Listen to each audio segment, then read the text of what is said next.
নমস্কার বন্ধুরা, আমি প্রিয়াঙ্কা বংতনী চ্যানেলের এই ইম্পর্টেন্ট ভিডিওটাতে আপনাদের সবাইকে স্বাগত জানাই। আমার মতো অনেকেই আছেন যারা বড়মার পরম ভক্ত, কিন্তু বড়মার কাছে কিভাবে পৌঁছাবেন, বাস নাকি ট্রেনে, আর এসবের রুটগুলোই বা কি আছে এবং কবে গেলে আপনারা ভোগের প্রসাদ পাবেন, এই একটা দুশ্চিন্তার মধ্যে থাকেন। তো এই নিয়ে আমার একটা ফুল ভিডিও অলরেডি ইউটিউবে আপলোড করা আছে, আপনারা সময় মতো দেখে নেবেন।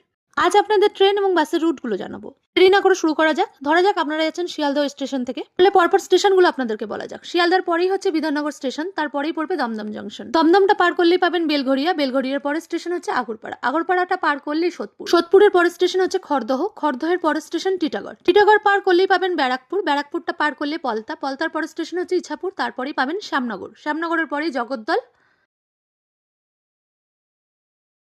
জগদ্দলের পরের স্টেশন হচ্ছে কাকিনাড়া এবং তারপরেই পড়বে আপনাদের সবার প্রিয় গন্তব্যস্থল নৈহাটি জংশন। ট্রেন থেকে নেবে সর্বপ্রথম যেটা করতে হবে, আপনাদেরকে চলে আসতে হবে 1 নম্বর প্ল্যাটফর্মে। সেখান থেকেই আপনাদের হাঁটা পথ কিংবা 15 টাকার বিনিময়ে আপনারা টোটো করে চলে আসতে পারেন সরাসরি বড়মা স্থান। এবারে বলি যারা বাসের মাধ্যমে আসার চিন্তা ভাবনা করছেন, ধরা যাক আপনারা আসছেন বারাসাতে তিতুমির বাস স্ট্যান্ড থেকে। এখান থেকে দুটো বাস যায়, একটা হচ্ছে 87A আর একটা হচ্ছে DN5।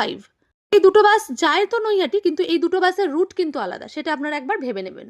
আপনাদের মধ্যে অনেকেই আছেন যারা হাবড়া থেকে আসতে চান। তাদেরকে বলে রাখি, এখনো পর্যন্ত 73 নম্বর বাসটাই একমাত্র নৈহাটি পৌঁছায়। নৈহাটি পৌঁছে আপনাদের বেশ কিছুক্ষণ লাইনে দাঁড়াতে হতে পারে। বিশ্বাস করুন, আপনাদের একটুও বিরক্তি লাগবে না, আপনারা শান্ত মনে খুব সুষ্ঠুভাবে লাইনে দাঁড়িয়ে আপনারা পুজো দিতে পারবেন। করবো আমার এই ভিডিও আপনাদের একটু হলেও উপকারে লাগবে। এতক্ষণ ভিডিওটা দেখে থাকলে কমেন্টে জয় বর্মা লিখতে ভুলবেন না। আমার চ্যানেলে নতুন বন্ধু হলে আমার চ্যানেলটাকে সাবস্ক্রাইব করতে ভুলবেন না।